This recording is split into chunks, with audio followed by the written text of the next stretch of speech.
you're uncertain about the relevant and important questions that you need to ask your wedding venue before you book, by the end of this video, you will be able to sign that dotted line with confidence, equipped with 6 questions to ask your wedding venue before you sign the dotted line. For uncensored wedding planning advice, to cut through the crap and get straight to the heart of planning your weddings with ease, subscribe to our channel and hit the notifications bell so you will be informed every single Tuesday when we upload a new post. As a former wedding planner, I have sourced venues for couples in the UK and abroad, saving them time and avoidable surprises in the later stages of wedding planning. Now it's your turn. Question number 1, what dates do you have available and can I provisionally hold? So if you've got your heart set on a specific date, you'll know from previous videos that I don't recommend this.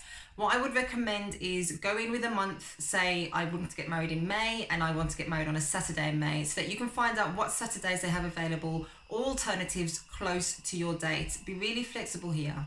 Then find out if they provisionally hold dates. If they provisionally hold dates, provisionally hold 1 or try and be cheeky and maybe get 2, so that you know that you've got those dates secured, and you can then go about looking at the other venues that you have within your hot list to find out whether or not they too have availability. You then have a timeline of when you need to make a decision about your specific wedding date, and the next questions will help you to secure the one venue that meets your need the best. Number 2, is the capacity the same? If you want to have your ceremony in the same space that you're having your reception, you need to check that the capacity for the space that they use for ceremonies is the same as the capacity that they have given you for your wedding reception. Sometimes you'll have a venue which might have a capacity of 160 for the wedding reception, but can only hold maybe 60 to 80 guests for the wedding ceremony, and in some cases it can be even smaller. So make sure that you ask that question before you book, so there are no surprises when you're sending out invitations or potentially going down the route of inviting too many guests for the amount that the venue can actually hold.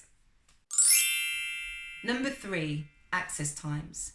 Before you book your wedding venue, make sure that you have clearly outlined the access times you have for your wedding. So the wedding venue has said to you that you will have availability to use their space from 12 o'clock until 11 p.m. when all guests have to exit. You then need to ask them, what time will my suppliers be able to access the space? Now, it may be that suppliers and vendors can access the space from 8 a.m. on the morning of the wedding, giving them 4 hours to set up the wedding space. You will then have from 12 o'clock till 11 o'clock to have all of your wedding, whether that includes the ceremony, the reception, evening guests. Everything that happens for your wedding day will happen within that allotted amount of time. Your suppliers and vendors will then maybe have 2 hours afterwards to leave.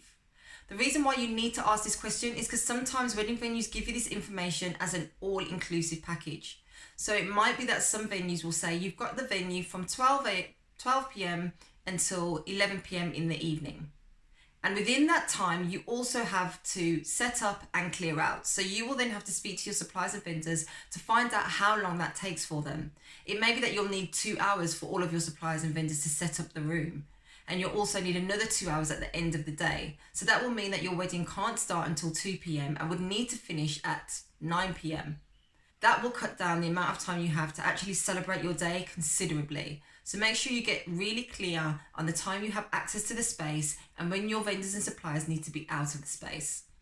Leave us a comment below if you have any questions about these questions, or if you've used these questions and just want to let us know how amazing they were in helping you to sign a dotted line and book your wedding venue. We'd love to hear your story. Number 4, what is included? It is so super important that you clarify this with your wedding venue. For dry hire spaces, sometimes all you're getting are 4 walls, a ceiling and a floor. So you need to ensure that you find out if there's an inventory list of what is included in the hire. So that's all of the furniture and trimmings.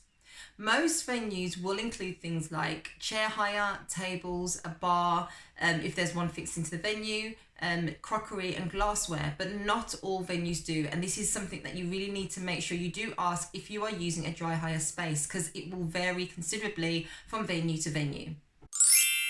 Who will be my contact? Now, this for me is one of the hands down best questions that you need to ask. It is important to find out who that person is, how long they've been in position, and whether or not they will be the person on your wedding day. Also find out what the process will be, or the handover process will be, if they are not in position. So if they decide to leave midway through your planning, how will the handover happen, so you can know what to expect and how this will work.